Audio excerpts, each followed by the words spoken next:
Welcome to Dry Age Trivia, where my wife behind the camera is going to ask me questions about dry aging, and I'm going to answer them for you, the viewer, so that you have a better understanding of what dry aging is and the benefits that come with it.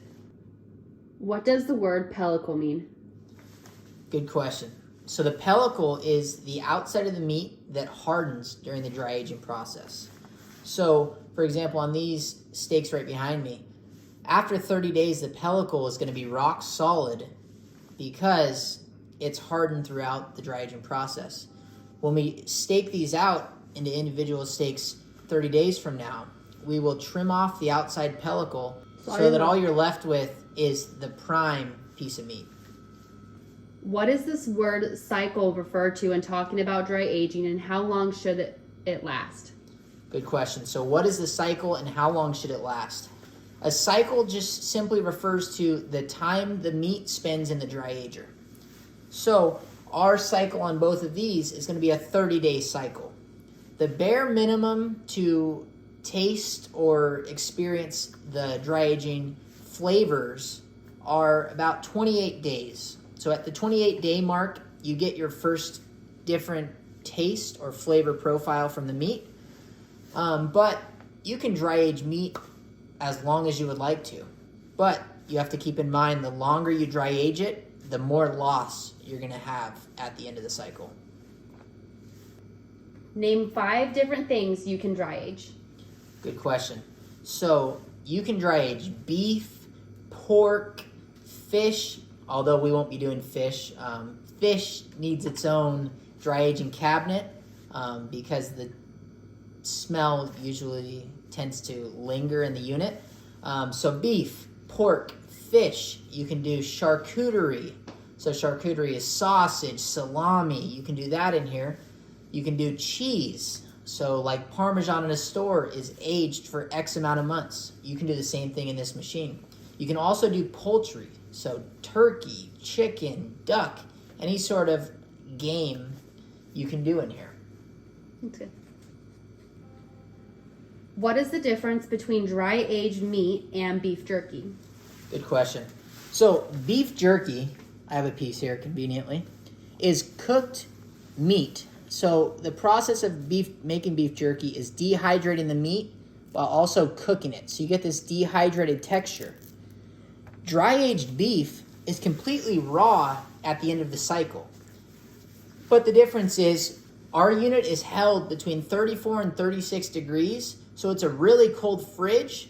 We also have the humidity controlled in our unit. So our unit stays at 80% humidity.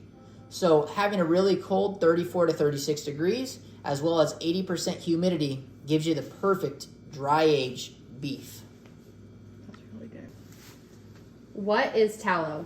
All right, so good question. Tallow is the process of rendering down the fat. So tallow can be beef tallow, pork tallow. So another famous one is bacon up.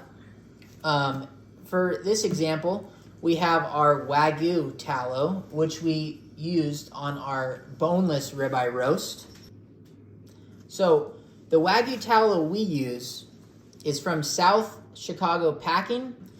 When you render down tallow, it's in a liquid form, but when it comes up to room temp, it takes a solid form. Okay, so this is what we use to coat our boneless ribeye roast to help reduce the loss of our final product. Is dry aged meat molding meat? Yes. So when you dry age meat, it's no different than eating blue cheese. So when blue cheese is made, it's injected with bacteria, where as our dry aging cabinet, it introduces healthy bacteria to the meat, but that doesn't affect the meat because of our pellicle. So once the pellicle forms on the outside, the mold and all the other stuff that's introduced to the meat during the cycle doesn't affect the product. And at the end of the cycle, when it's staked out into individual steaks, the pellicle and everything else is trimmed off. During the dry aging process, if the meat develops a mold, that indicates that something is most likely wrong with the dry aging process. With this machine, you could go for 3 months, 4 months, 5 months, and you won't develop a mold. With this unit, it controls the environment so well that mold doesn't have a chance to survive. It's also commercial grade, so it has special features such as a locking door in order to resell the meat. It also has a humidity and temperature control. So like I said earlier, you can set the humidity for however much you would like it, as well as the temperature control is down to 0.1 degrees Celsius. So it's super, super important when dry aging beef. It also has a bunch of features that help limit the loss during aging. So on average, a normal piece of beef not inside of this cabinet would lose about 15 to 20%, all the way up to 30% of the weight during the dry aging cycle. With this, it's down to 5 to 10% weight loss, which is very good considering it's dry aging. Why is dry aged meat more expensive? So dry aged meat is more expensive because it takes time to finish a good dry aged product. So this meat, when we put it in here, was already expensive to begin with. After 30 days of the dry aging process, it's going to lose a little bit of its weight. Therefore, that's going to increase the price, as well as the cost of this machine to run. And this machine is different than other butcher shops that might claim that they dry age.